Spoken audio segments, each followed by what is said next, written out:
Clause 10, pair of linear equations in two variables.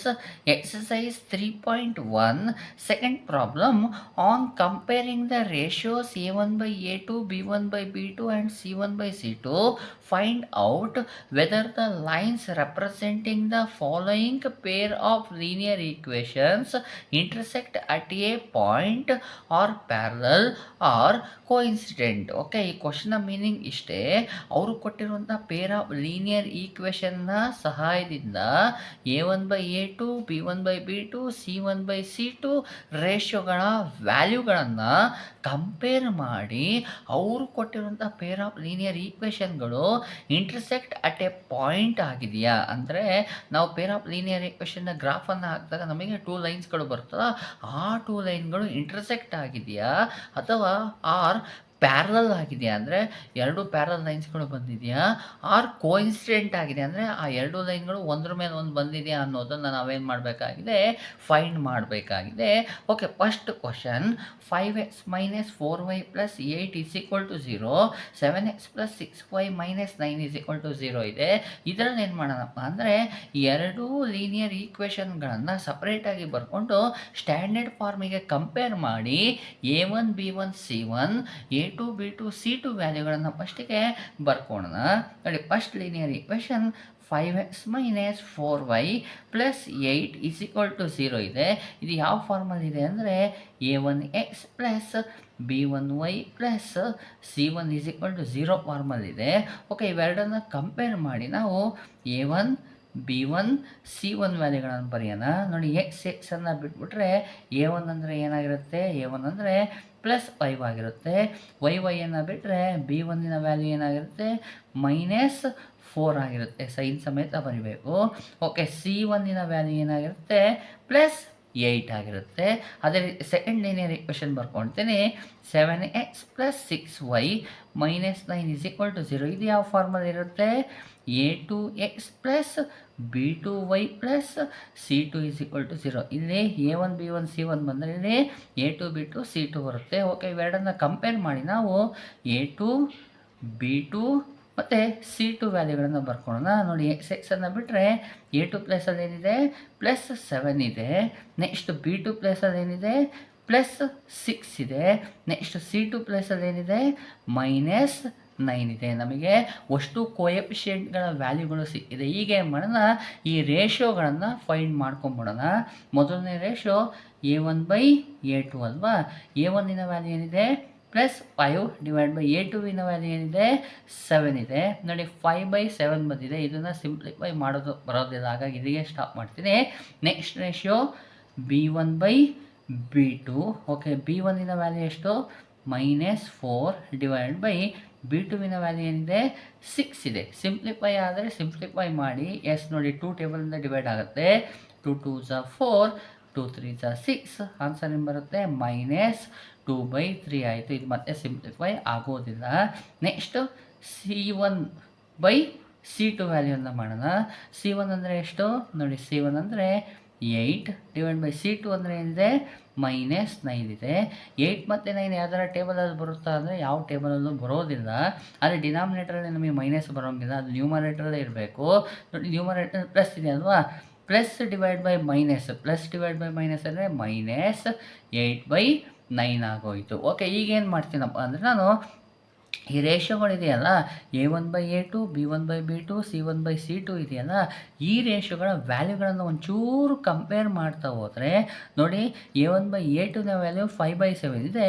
b1/b2ನ value -2/3 ಇದೆ. ಇವೆರಡರದ್ದು value ಏನಾಗಿದೆ, different ಆಗಿದೆ. ಹಾಗಾದರೆ ನಾನು ಏನು ಹೇಳ್ಬೋದು, a1/a2 is not equal to b1/b2 ಅಂತ ನಾನು ಬರಿಬೋದು. ಗೊತ್ತಾಗ್ತಿದೆಯಾ, a1/a2 ಅಂದರೆ 5/7 ಇದೆ, b1/b2 ಅಂದರೆ -2/3 ಇದೆ. ಇವೆರಡರದ್ದು ವ್ಯಾಲ್ಯೂ ಡಿಫ್ರೆಂಟ್ ಆಗಿರೋದ್ರಿಂದ a1/a2 is not equal to b1/b2 ಅಂತ ಬರ್ತೀನಿ. ಈಗಾಗಲೇ ನಮಗೆ ರೇಷಿಯೋಗಳನ್ನು ಕಂಪೇರ್ ಮಾಡಿ ಇದರ ಪ್ರಾಪರ್ಟಿಗಳನ್ನು ಹೇಳ್ಬೋದು. ಅಂದರೆ ಇಂಟರ್ಸೆಕ್ಟ್ ಆಗಿದೆಯಾ, ಪ್ಯಾರಲ್ ಆಗಿದೆಯಾ, ಕೋಇನ್ಸಿಡೆಂಟ್ ಆಗಿದೆಯಾ ಅಂತ ಹೇಳ್ಬೋದು. a1/a2 is not equal to b1/b2 ಅಂದರೆ ಏನಾಗಿರುತ್ತೆ, 2 lines are intersect at a point ಆಗಿರುತ್ತೆ. Therefore, pair of linear equations intersect at a point ಆಗಿರುತ್ತೆ. ಇಂಟರ್ಸೆಕ್ಟ್ ಅಟ್ ಎ ಪಾಯಿಂಟ್ ಯಾವಾಗ ಆಗಿರುತ್ತೆ ಅಂದರೆ a1/a2 is not equal to b1/b2 ಆದಾಗ. ಈ ರೀತಿಯಾಗಿ ಈ ಪ್ರಾಬ್ಲಮ್ನ ಸಾಲ್ವ್ ಮಾಡ್ಕೊಳ್ಳಿ. Second problem 9x + 3y + 12 is equal to 0, 18x + 6y + 24 is equal to 0 ಇದೆಯಲ್ಲ, ಇವೆರಡನ್ನೂ ಸಹ ಸ್ಟ್ಯಾಂಡರ್ಡ್ ಫಾರ್ಮಿಗೆ ಕಂಪೇರ್ ಮಾಡ್ಕೊಳ್ಳೋಣ. 9x + 3y + 12 is equal to 0. ಇದು ಯಾವ ಫಾರ್ಮಲ್ ಇದೆ ಅಂದರೆ ಇದು a1x + b1y + c1 is equal to 0 formal ಇರುತ್ತೆ. ಯಾಕಂದರೆ ಇವು ಪೇರ್ ಆಫ್ ಲೀನಿಯರ್ ಇಕ್ವೇಷನ್ ಆಗಿದೆ.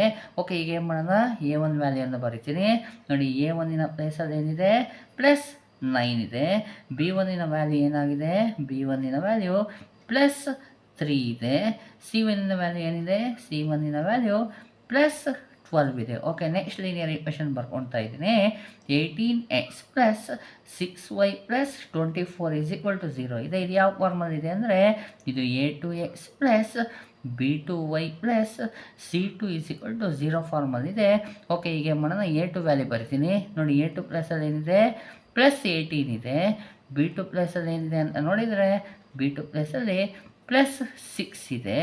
c2 ಪ್ಲಸಲ್ಲಿ ಏನಿದೆ ಅಂತ ನೋಡಿದರೆ c2 ಪ್ಲಸಲ್ಲಿ +24 ಇದೆ. ಈಗ ಏನು ಮಾಡೋಣ, ರೇಷೋಗಳನ್ನ ಫೈಂಡ್ ಮಾಡೋಣ. ಮೊದಲನೇ ರೇಷೋ a1/a2 ಆಗಿರುತ್ತೆ ಅಲ್ವಾ.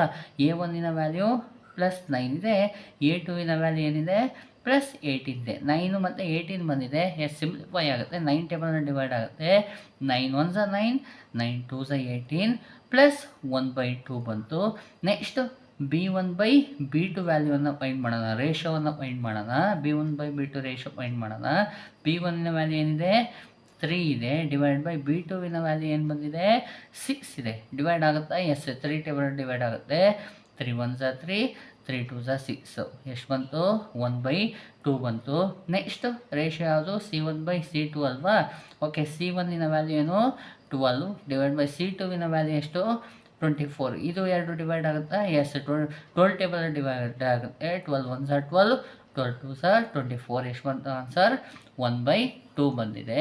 ಓಕೆ, ಇಲ್ಲಿರೋ ಮೂರೂ ರೇಷೋಗಳನ್ನು ಕಂಪೇರ್ ಮಾಡಿದರೆ ಮೂರಕ್ಕೆ ಆನ್ಸರ್ ಏನು ಬಂದಿದೆ, +1/2 +1/2 +1/2 ಬಂದಿದೆ. ಹಾಗಾದ್ರೆ ಏನು ಬರಿಬೋದು ನಾವು ಅಂದರೆ a1/a2 is equal to b1/b2 is equal to c1/c2 ಆಗಿದೆ. ನೋಡಿ, ಈ ಮೂರೂ ರೇಷೋಗಳು ಏನಾಗಿದೆ, ಒಂದಕ್ಕೊಂದು ಈಕ್ವಲ್ ಆಗಿದೆ. ಮೂರೂ ರೇಷೋಗಳು ಈಕ್ವಲ್ ಆಗಿತ್ತಪ್ಪ ಅಂದರೆ ಇದೇನಿದೆ, ಪೇರ್ ಆಫ್ ಲೀನಿಯರ್ ಈಕ್ವೇಷನ್ಸ್ ಇದೆಯಲ್ಲ, ಇವು ಕೋಇನ್ಸಿಡೆಂಟ್ ಆಗಿರುತ್ತೆ. ಗೊತ್ತಾಗ್ತಿದೆಯಾ? ಮೂರೂ ರೇಷೋಗಳು ಈಕ್ವಲ್ ಆಗಿದ್ರೆ ಪೇರ್ ಆಫ್ ಲೀನಿಯರ್ ಈಕ್ವೇಷನ್ಗಳು ಏನಾಗಿರುತ್ತೆ, ಕೋಇನ್ಸಿಡೆಂಟ್ ಆಗಿರುತ್ತೆ. Therefore, pair of linear equations are coincident ಆಗಿರುತ್ತೆ.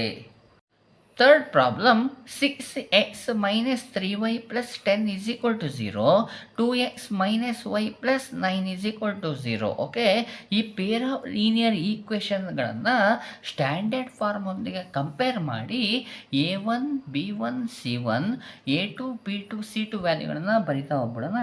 ನೋಡಿ, a1ನ ಪ್ಲೇಸಲ್ಲಿ ಏನಿದೆ ಅಂತ ನೋಡಿದರೆ ವೇರಿಯಬಲ್ ಎಕ್ಸನ್ನು ಬಿಟ್ಬಿಟ್ಟು ನಾವೇನು ಮಾಡಬೇಕು, a1ನ ಪ್ಲೇಸನ್ನಷ್ಟೇ ನೋಡಿದರೆ a1ನ ಪ್ಲೇಸಲ್ಲಿ ಏನಿದೆ +6 ಇದೆ.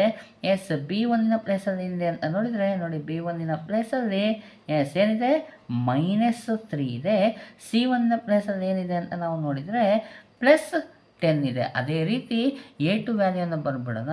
ನೋಡಿ, a2 ಪ್ಲೇಸಲ್ಲಿ ಏನಿದೆ +2 ಇದೆ. b2 ಪ್ಲೇಸಲ್ಲಿ ಏನಿದೆ ಅಂತ ನೋಡಿದರೆ ಒಂದು ಸ್ವಲ್ಪ ಇಲ್ಲಿ ಗಮನಿಸಬೇಕಾಗುತ್ತೆ ನೀವು. b2 ಪ್ಲೇಸಲ್ಲಿ ಯಾವುದೇ ನಂಬರ್ ಇಲ್ಲ, ಹೌದಲ್ವ? ಯಾವುದೇ ನಂಬರ್ ಇಲ್ಲ ಅಂತ ಹೇಳಿದರೆ ಇಲ್ಲಿ 1 ಇರುತ್ತೆ. ವೇರಿಯಬಲ್ನ ಪಕ್ಕದಲ್ಲಿ ಯಾವುದೇ ನಂಬರ್ ಇಲ್ಲ ಅಂದರೆ 1 ಇರುತ್ತೆ. ಹಾಗಾಗಿ b2ವಿನ ವ್ಯಾಲ್ಯೂ ಏನಾಯಿತು, -1 ಆಯಿತು. ನೆಕ್ಸ್ಟ್ c2ವಿನ ವ್ಯಾಲ್ಯೂ ಏನಾಗಿದೆ, c2ವಿನ ವ್ಯಾಲ್ಯೂ +9 ಆಗಿದೆ. ಓಕೆ, ಈಗ ಮಾಡೋಣ, ರೇಷೋಗಳನ್ನು ಬರಿತಾ ಹೋಗ್ಬಿಡೋಣ ಅಲ್ವಾ. ಫಸ್ಟ್ ರೇಷಿಯೋ a1/a2 ಆಗಿದೆ. a1ನ ವ್ಯಾಲ್ಯೂ 6 ಇದೆ, a2ವಿನ ವ್ಯಾಲ್ಯೂ ಏನಿದೆ 2 ಇದೆ. ಸಿಂಪ್ಲಿಫೈ ಆಗುತ್ತೆ ಅಂದರೆ ಎಸ್, ಸಿಂಪ್ಲಿಫೈ ಆಗುತ್ತೆ. 2 1s 2, 2 3s 6, ಆನ್ಸರ್ ಏನು ಬಂತು 3/1 ಬಂತು. ಈ 3/1 ಅನ್ನು ನಾವು 3 ಅಂತಲೂ ಸಹ ಬರಿಬೋದು. ನೆಕ್ಸ್ಟ್ ರೇಷಿಯೋ B1/B2 ಆಗಿರುತ್ತೆ. B1ನ ವ್ಯಾಲ್ಯೂ ಏನಿದೆ -3 ಡಿವೈಡ್ ಬೈ B2ವಿನ ವ್ಯಾಲ್ಯೂ ಏನಿದೆ -1 ಇದೆ. ಓಕೆ, 3 ಮತ್ತು 1 ಡಿವೈಡ್ ಆಗುತ್ತೆ ಅಂದರೆ ಇದು ಅದೇ ಡಿವೈಡ್ ಆಗಿ ಸಿಂಪ್ಲೆಸ್ಟ್ ಫಾರ್ಮಲ್ಲಿದೆ. ಮೈನಸ್ ಡಿವೈಡ್ ಬೈ ಮೈನಸ್ ಅಂದರೆ ಏನಾಗುತ್ತೆ ಪ್ಲಸ್ ಆಗುತ್ತೆ. 3 ಡಿವೈಡ್ ಬೈ 1 ಅಂದರೆ 3 ಆಗಿರುತ್ತೆ. ಗೊತ್ತಾಯ್ತಾ? B1/B2 ರೇಷಿಯೋನ ವ್ಯಾಲ್ಯೂ +3 ಬಂತು. ನೆಕ್ಸ್ಟ್ ರೇಷಿಯೋ ಯಾವುದು C1/C2 ಅಲ್ವಾ? ಓಕೆ, C1ನ ವ್ಯಾಲ್ಯೂ ಏನಿದೆ +10 ಇದೆ ಡಿವೈಡ್ ಬೈ C2ವಿನ ವ್ಯಾಲ್ಯೂ ಏನಿದೆ +9 ಇದೆ. ಬರ್ಕೊಂಡೆ 10/9 ಇದು ಸಿಂಪ್ಲಿಫೈ ಆಗುತ್ತೆ ಅಂದರೆ ಇದು ಸಿಂಪ್ಲಿಫೈ ಆಗೋದಿಲ್ಲ. ಓಕೆ, ಈ ಮೂರೂ ರೇಷಿಯೋಗಳ ವ್ಯಾಲ್ಯೂಗಳನ್ನು ಕಂಪೇರ್ ಮಾಡಿದರೆ ನೋಡಿ, A1/A2ವಿನ ವ್ಯಾಲ್ಯೂ 3 ಇದೆ, B1/B2ವಿನ ವ್ಯಾಲ್ಯೂ 3 ಇದೆ, C1/C2ವಿನ ವ್ಯಾಲ್ಯೂ 10/9 ಇದೆ. ಅಂದರೆ ಫಸ್ಟ್ 2 ರೇಷಿಯೋಗಳು ಈಕ್ವಲ್ ಆಗಿದೆ. ನೆಕ್ಸ್ಟ್ ರೇಷಿಯೋ ಏನು ಈಕ್ವಲ್ ಆಗಿಲ್ಲ. ಹಾಗಾದರೆ ನಾವೇಂತ ಬರಿಬೋದು ಅಂದರೆ A1/A2 is equal to B1/B2 is not equal to C1/C2 ಆಗಿರುತ್ತೆ. ಹಾಗಾದರೆ ಈ ಕಂಡೀಷನ್ ಬಂದಿತ್ತಪ್ಪ ಅಂದರೆ ಈ ಪೇರ್ ಆಫ್ ಲೀನಿಯರ್ ಈಕ್ವೇಷನ್ಗಳು ಪ್ಯಾರಲಲ್ ಆಗಿರುತ್ತೆ. Therefore pair of linear equations are parallel ಆಗಿರುತ್ತೆ. ಅಂದರೆ A1/A2 is equal to B1/B2 is not equal to C1/C2 ಈ ಕಂಡೀಷನ್ ಬಂತು ಅಂದರೆ peer of linear equations are parallel ಆಗಿರುತ್ತೆ. ಈ ರೀತಿಯಾಗಿ ನಾವು ಸೆಕೆಂಡ್ ಪ್ರಾಬ್ಲಮನ್ನು ಸಾಲ್ವ್ ಮಾಡ್ಕೋಬೇಕಾಗತ್ತೆ.